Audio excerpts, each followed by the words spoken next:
Welcome to another edition of The Sales Target. I am your host Manik, and today we are going to look at the all-important sales closing.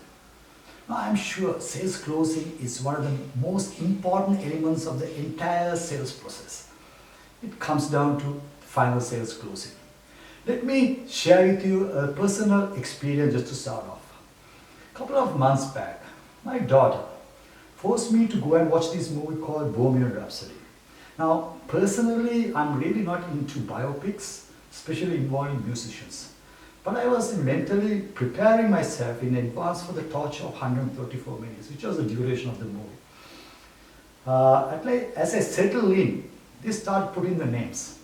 And at that time, the shifting of different scenes, the clarity of detail, and the sound, the surrounding sound, as well as the anticipation and the excitement that was created. I was sold just 12 seconds into the movie. And next 134 minutes, I was just glued on, and I ended up watching the movie about 5 to 6 times. And I was not disappointed. This is the power of closing. Today, the concept of sales closing has evolved. It has gone through a transformation. No longer you can rely on the traditional conventional techniques to close a sale. It is complex yet simple. Sankirnai හැබැයි ඒත් සරලයි. It's complex because it's multifaceted. There are so many different elements involved that are not governed by reason. Just emotions, gut, feeling. Simple because there's only a little bit of logic you need and whole loads of common sense. පොඩ්ඩක් තර්කානුකාරව හිතලා හුඟක් සාමාන්‍ය බුද්ධිය තියෙනවා. So today's the closing happens way in the beginning, just like in the movies. You need to create some level of anticipation, some excitement, something to look forward to, so that there is a grand prize awaits you. යම්කිසි පෙළඹීමක්, එහෙම නැත්නම් උසිගැන්වීමක්, උද්වේගයක් ඇති කරන, යම්කිසි කුතුහලයක් ඇති කළා, ඒකේ යම්කිසි අපේක්ෂාවෙන් බලාපොරොත්තුවක් ඇති කරන්න ඕනේ කස්ටමර්ගේ මයින්ඩ් එකේ. You have to play around with customer state, emotions and triggers, what moves them. So you need to understand what moves customer, what are his weaknesses, because customers are constantly asking reasons to listen to you. So you need to give that. Have you had this experience where these weekly TV series, whenever they stop at a situation or an occasion where there is great anticipation and excitement. You just can't wait till the next episode be there. I can remember growing up, there were 2 series I never, I was so eager to watch the next episode, never miss it. One was 24, starring Kiefer Sutherland, and another one is Prison Break. There was so much excitement and I was glued onto it. This effect is what is called the psychogenic effect. It is where you create that excitement, anticipation, and through that, you have strong engagements established. So the idea is to make sure that you put the customer in a feel-good state of mind. So the feel-good customer is a happy customer. And a happy customer is a profitable customer. A little bit of deviation just to share with you the creation of happiness. In the brain, it takes 4 chemicals to form or get releases when happiness is created. We call it dose, dopamine, which gives pleasure. Oxytocin, it basically creates trust. And of course, serotonin, which is the core of happiness, and endorphin. Combination of all these chemicals create happiness. So by creating happiness, the customer is in a good state. So the objective is somehow to psychologically or cognitively park inside the brain of the consumer. This way, he has a greater relevance to what we say. There's a greater buy-in. So there are different rapport building techniques that we do in our training programs. So core of that is about emotions and how we interpret emotions. I like to say emotional manipulation. That's what it is. So they say that emotions byproducts, not logic, which is true. Have you ever wondered why in certain situations, in certain organizations, I have experienced myself, the most deserving, most merited person doesn't get promoted? Even at school level, sometimes you find that the most deserving doesn't get selected to leadership positions. The best product doesn't always get selected. Why is that? It's because the emotions at play. It clouds logic and reason. See, emotions is a temporary window that we have as humans. If you start selling product through AI or artificial intelligence, the emotion part is out. It will be purely on logic. So the best person will get selected, the best student will get selected, and the best product will get selected. Because those emotions that creates different associations and obligations, becomes null and void. It will be purely on logic and reason. And the brand marketeers go to town with this kind of emotional manipulation. And we as salespeople, we need to make sure that we learn this philosophy and use it to our advantage. For example, if you are selling a vehicle, you need to play around with his emotions. The driving pleasure, that's the emotion we're taken care of. We can talk about the fear factor, fear emotions, by saying the after-sales service and the spare parts availability. That's taken care of.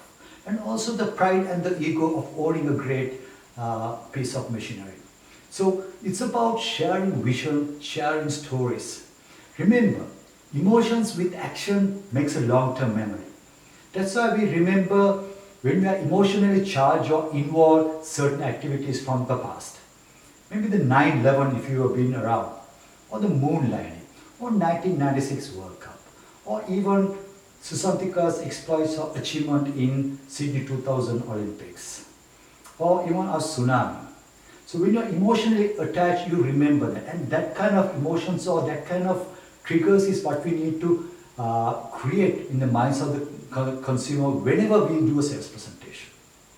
Now, don't get me wrong, closing a sale is a lot of hard work. You need to know customer at a very, very intimate level. When I say intimate level, it's not about just going into his website or his corporate repute and get that information. No, it's much beyond that. You need to understand his social footprint, personal life. What is he up to? What are his hobbies? Where does he go on holidays? What sort of cereal brand he is? What sort of school he has gone to? Who are his friends? What was his work before? What was his success? His failures? Basically, the entire footprint you need to know. You will never know what sort of factors or figures that you might want or need to really connect with them. And those are not certainly about product or features. It's about his social footprint and his personal life. So you need to be vigilant using social media platforms, get some idea of what his interests, hobbies, or emotional triggers. Once I was doing a sales presentation a long time back, and it was not heading for a sales closing. So there was a little downtime after the meeting, which was informal. So I got a chance to really chat with the CEO or the main decision maker. And the topic was basically T20 cricket. So I had enough information to have a decent conversation with him, and he was impressed. We talked about the batting lineup, changing of bowlers, and the pitch conditions, and the first 10 over run rate, and etc. So our conversation actually went up to about 30 minutes, purely on cricket, nothing on products or product fit or functionality. So we went our separate ways. 2 days after that, he called me and said, okay, let's get on with that deal and can close the sale. So this is the power of connectivity. You never know what sort of elements. So cricket got me connected at that time. Finally, I want to share with you a small misconception. Mithya, not a Verdi out there. A lot of salespeople think that if you have a unique selling proposition, that a sales closing is easy. It's far from the truth. While you have a great unique selling proposition that is good, තරඟකාරීත්වයට සාපේක්ෂව යම්කිසි දෙයක් හොඳ ලක්ෂණයක් තියෙනවා අපේ බාහිරට, it's good for you, but that doesn't mean that the end customer is excited. What he is after is that he's going to give you about 30-45 minutes of his time. And you need to find out that he's better off after 35 minutes by speaking to you, that you have managed to solve his problem. All what he's interested in is that whether you have a proposition to solve his problem. He's not interested in your own unique selling proposition. So whenever you want to meet a customer before a sales presentation, lay down your unique selling proposition. And then you need to charm this USP to what are called SSP, solution to a specific problem. Every single customer, you need to transfer to your unique USP to SSP so that it makes sense or create relevance. And that will take care of the customer's problem. And that's what at the end of the day, all what you're looking at, even what the customer is looking from your presentation. Let me share an experience. Whenever you go to a mobile shop, you find that the salesmen, they come up with their latest versions and they go on talking with their USP, great battery life, warp speed, multiple windows, crystal display. All I'm interested, or what I want to do is to take selfies. So I'm interested whether there is high resolution. So whatever USP that he have or present has no value or relevance to me. So it's important that you understand customer at a very intimate level, even in B2B or B2C level, so that whenever you make your proposition, it creates relevance and that creates trust and credibility, which is very important in closing the sales today. This is Manik with yet another sales insight, reminding you, it's time we stop selling, start closing.